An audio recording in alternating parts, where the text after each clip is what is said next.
Alright, hey everyone, it is Umbra post-shower and kind of nicked myself while shaving. Ouch.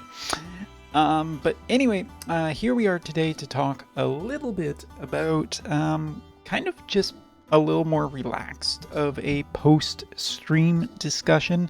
Obviously, the last one was a metric ton of information to talk about and kind of a nightmare and both a dream for me because really quickly, as a YouTuber, you love this stuff. You love having a ton of information, theoretic, like when just the pre of all of this stuff coming out is potentially really fun because it's like, oh, what's going to happen here? Is this character going to be like way more impactful now, or less impactful, or better, or worse?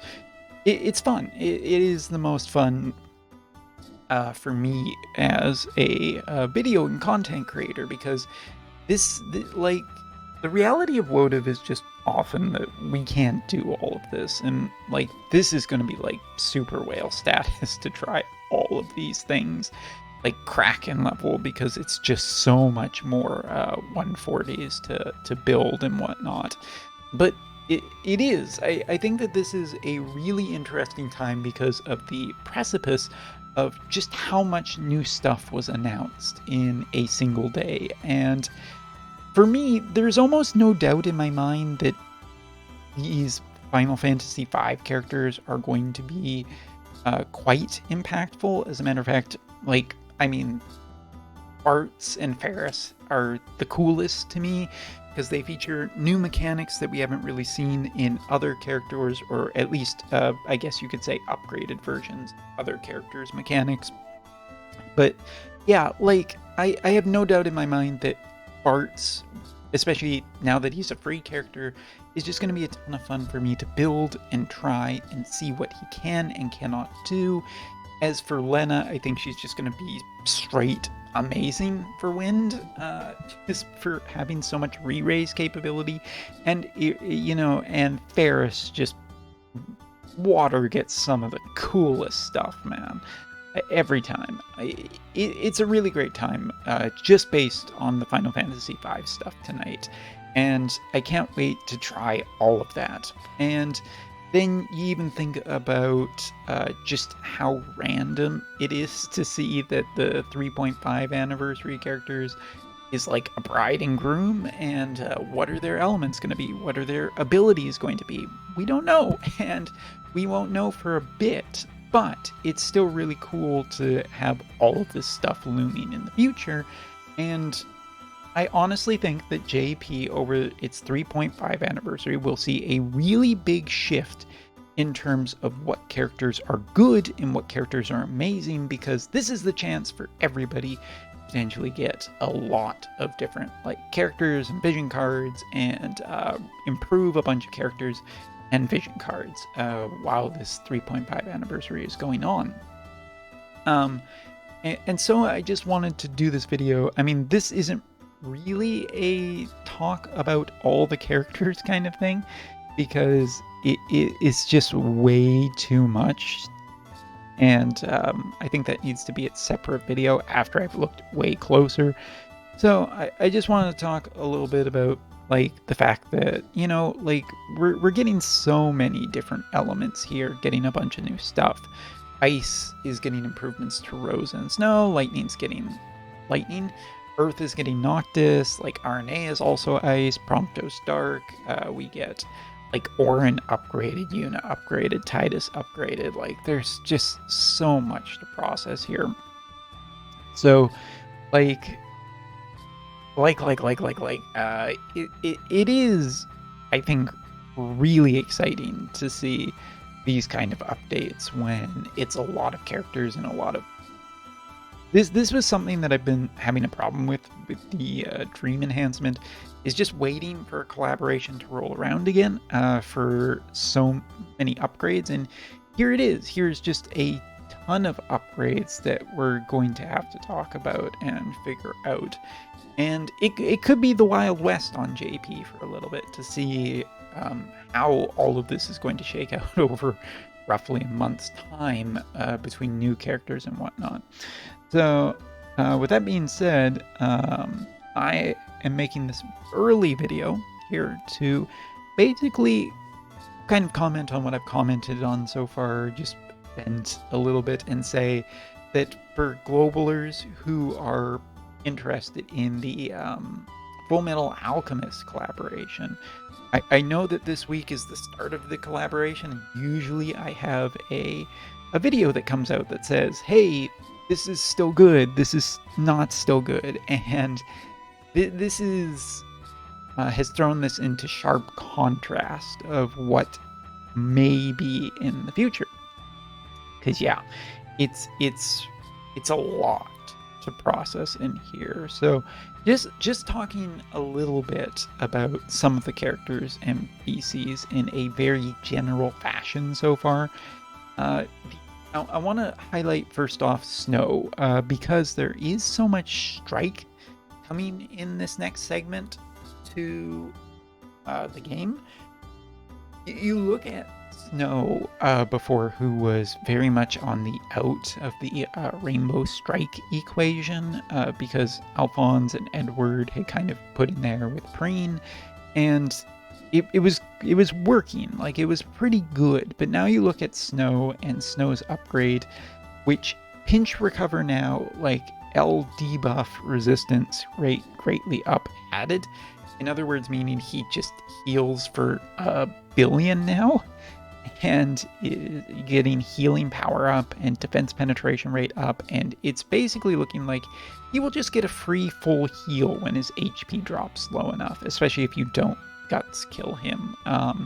You also just want to talk about the fact that his own healing power is also increased from his master ability 2, as well as his AoE resistance, and there's a real chance that Snow is going to make his way into a strike-based team as just a absolute really, really good unit, and maybe even better than Alphonse, who up until now was one of the characters that I was really, really thinking about recommending.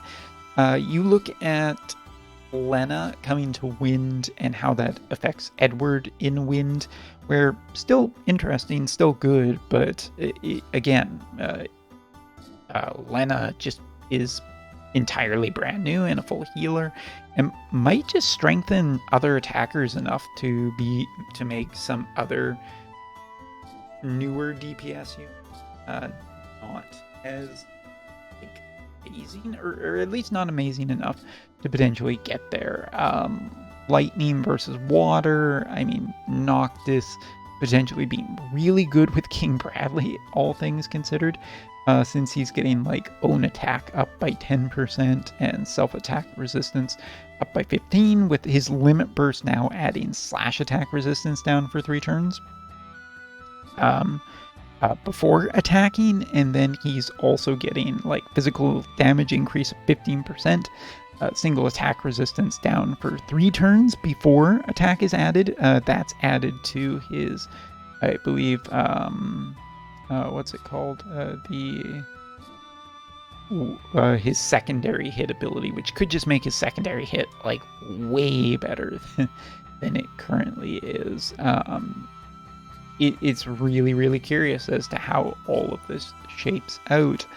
And, you know, JP always is a metric meter for globalers to potentially think about where they want their resources to go into the future. And this is a lot all at once. I know that there are a ton of people who out there are Orin fans, and there's Hope fans and Prompto fans and Golbez fans who, yes, he's getting like Fang of Despair is getting a large defense penetration, or, you know, basically through defense, as well as his own HP and reaction block rate, and he's also getting hit rate plus 15 and self-attack resistance. So there's a bunch of stuff, but in terms of how it affects specifically the Full Metal Alchemist collaboration, which this week is coming out on Global, it's hard to say.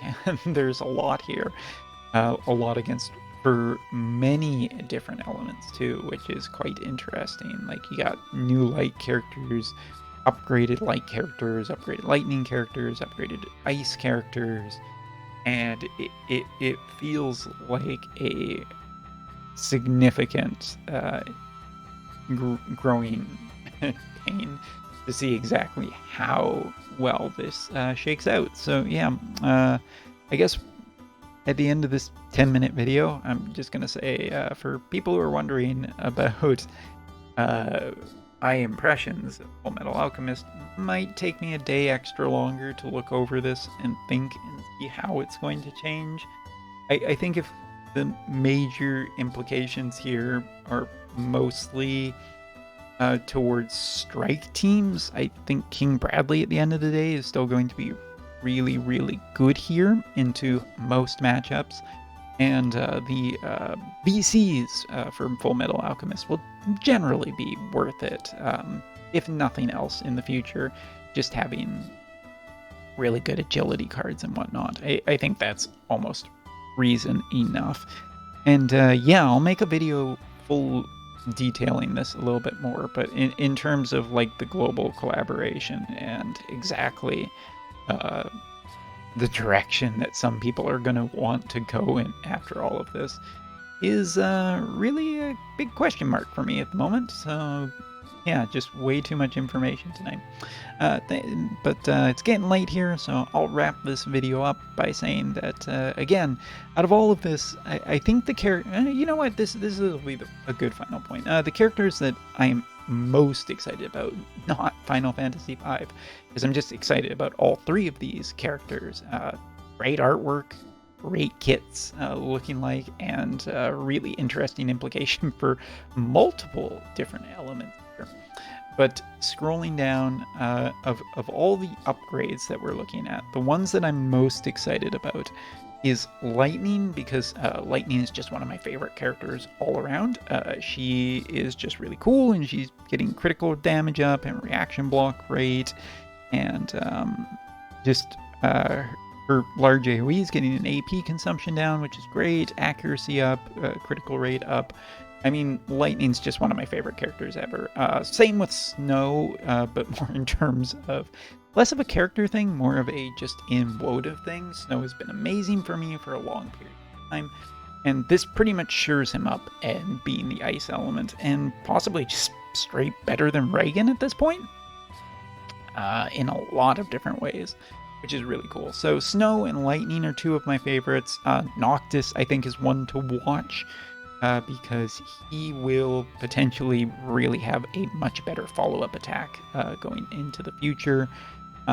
Warren kind of is a little bit interesting because he's getting just a lot of all attack resistance, and it looks like his Ambush Dragon, which is bad translation, I think, but getting changed to a Rhombus and increasing penetration rate for 3 turns, like slashing attack resist penetration rate. So Orin might be one to watch too, but Yuna, I think, is going to be really interesting, as this character has been just sticking around forever. Range attack resistance up, magic attack up, Kiraga is getting changed to a massive AoE now, and it's large shaped. Don't know if that'll necessarily fix all the problems, but might be just really, really good. So curious about her.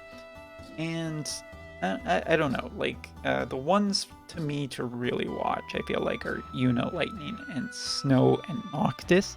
But there could be a lot of surprises maybe in when these characters actually come out and just do better than I am initially thinking.